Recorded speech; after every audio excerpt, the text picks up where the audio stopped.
Here's my debriefing of my trip to and from Hollidaysburg and Roaring Spring, part three.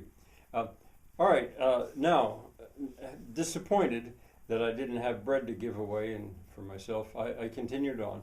Went down into the borough, and there I stopped by, what is it called? Roaring Spring Tool and Die Company, and now I know enough to go in the back door because there's nobody up at the office on Main Street. Uh, and I went in there. I wanted to talk to them about something. And when I went in right away, when they saw me, they said, "Oh, your drill isn't ready yet." I had left off a monster drill. I don't know if I told you about that 3/4 inch drill. And I told them there was no hurry. They said it might take a while. Place is packed with stuff that's coming and going and stuff that's just there. Uh, but I knew my way in there, and I in through all this stuff, and I got to the office, and I had my two questions, uh, and but a man from further in, John, he came out, and Eric was the one that was at the office, and the three of us talked for a while. My principal question was, could they do sheet metal work having to do with this? Did they have a stomp shear? Did they have a slip roller? Did they have a bending brake? And the answer was no, but yes, they did have a bending brake, a small one, a finger brake. The one guy, or the older guy, John, said that's what they should call it because it's only got 3 of the fingers, but you probably don't understand that. No problem. And I said, it doesn't really matter. I'm just curious about what can be done there. You work in metal, do you work in sheet metal? And they mostly don't. But the conversation went on.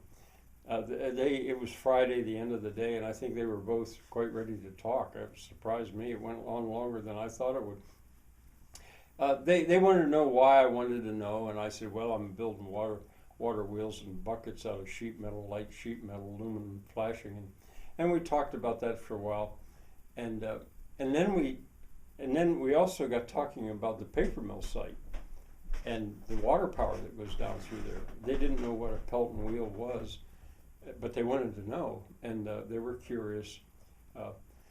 And they said they'd actually seen that water arriving in the mill, the two of them, like a waterfall coming into that mill. The one guy said he wished he could just ride it down through because it went in a spillway and down through. And so they remembered a big concrete pipe. He said it came in. So we had really quite a lovely conversation. And I'll probably go back there again. I told him there was no hurry. Don't worry about that drill.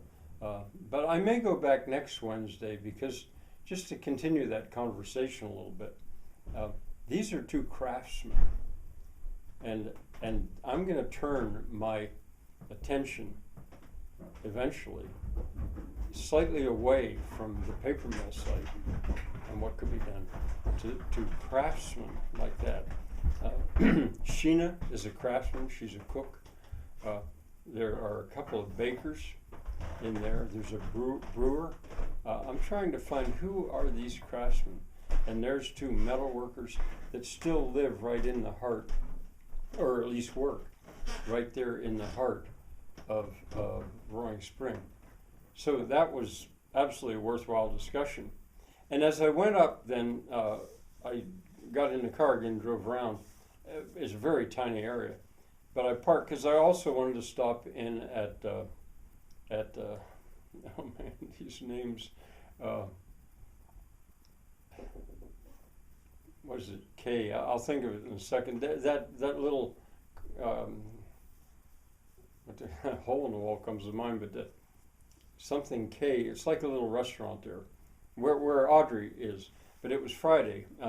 And so as I was going up, I noticed that on the building beside it, there were men working, somebody up on the roof, couches and recliners on the porch, and it looked to me like they were getting ready to tear it down, which I had thought was going to be the plan because it was in such bad shape that it needed to be torn down.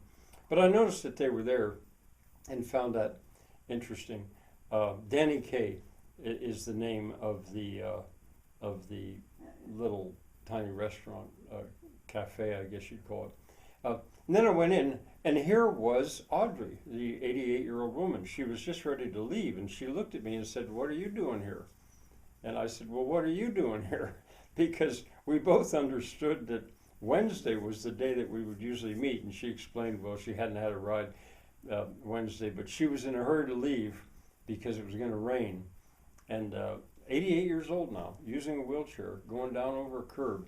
Now, I stood in the street, Main Street, to make sure traffic wouldn't be going along as she went across the road to get in her, I want to say, old Lincoln, and to drive home, but there was no traffic anyway.